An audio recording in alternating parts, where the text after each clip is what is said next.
for a few days my camera hasn't shown the thing of set the date and time manually or via an app.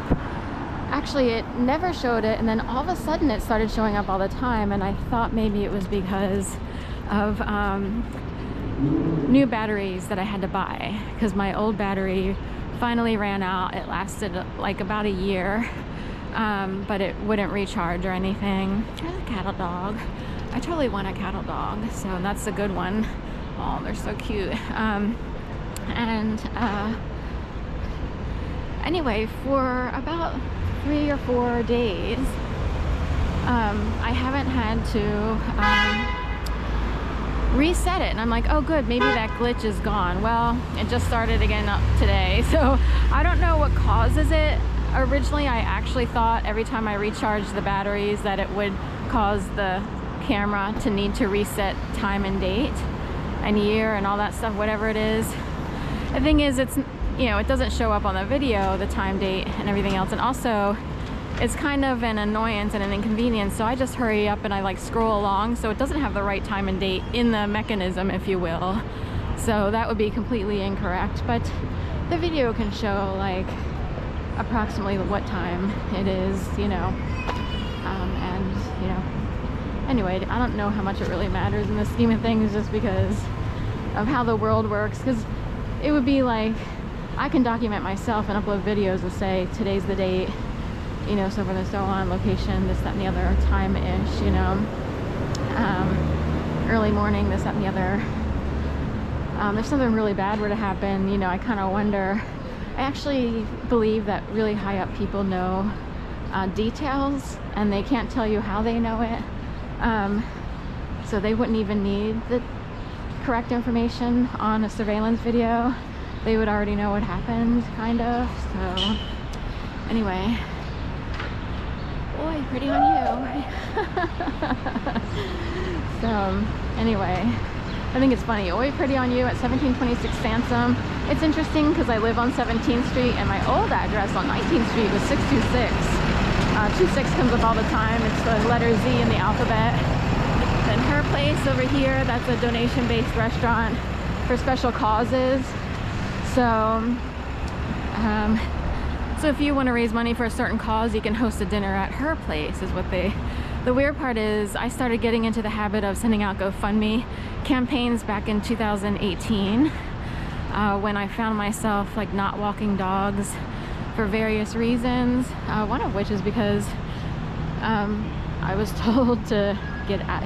We need to get off whatever it is program they've got you on, because they've got you trapped here in Dogville. You know, this is back in end of 2017, so it's hard to explain, but anyway, I am like super, you know, responsible, you know, person who never gets in trouble, that kind of thing. So it was like, I'm supposed to stop going to my normal dog walks. It had dwindled down to just a few dog walks, because the nature of whatever, I don't even want to call it a ride, because it was really a torture program. It wasn't really a ride. That's so funny. Some people get a ride and they wind up with really good jobs, or any job. Other people wind up tortured. So anyway,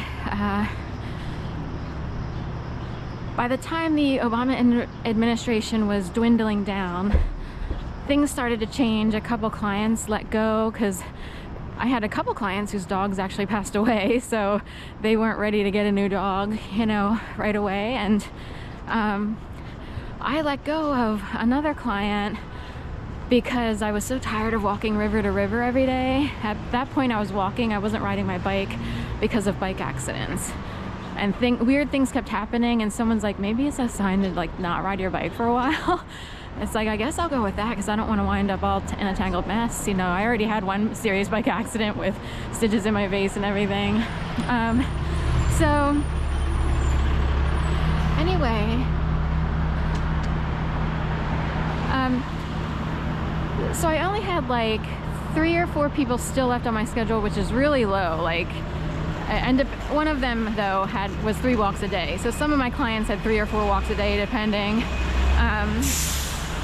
So I was down to just a couple, and I was outright like, if someone were to crash your world and actually, if God were to reach down and start talking to you and would say, or he or she, and in this case she would say, you will not be showing up to 1820 any longer. These people are complete idiots. But I am suffering because it's like, well, I have to pay my bill. Like, I have to pay rent and everything. What am I supposed to do? You won't even give them the courtesy of any notice. You won't. And that is so unlike me, because I'm basically normal, right? And I would do that even though they were very abusive as clients, incredibly so. But I had to keep earning. That was the bread and butter dog walk situation. That was 3 times a day, every single day. Anyway, so, but point being, I was told to let go, and I wound up having to live in someone's house that was unoccupied except for one other person for about 8 months. And I forget exactly what, so I got into the habit of doing something that I would never do, creating GoFundMe pages, campaigns. And it's like, just put it up there, because there's people from the new school who you had to go to school with.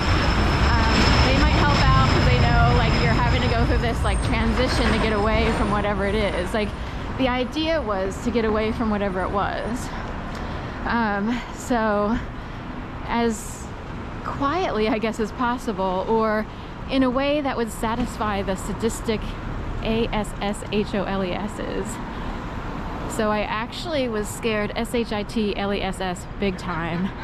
We are talking trembling, convulsing again. I was already made to tremble and convulse through scare tactics.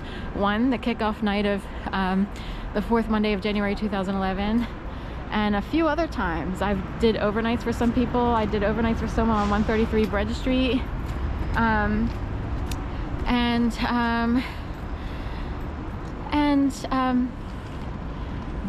Their entire block, like 2 whole blocks around Old City, where Real World MTV was filmed back in 2003, that whole section was a blackout while I was doing overnights in a very echoey, spooky-ish, it was almost suburban-like condo that had 2 floors with dogs running all over the place.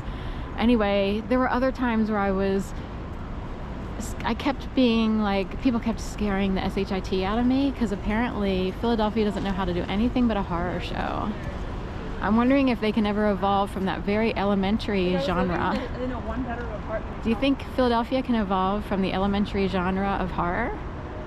Okay, thank you. Have a great day.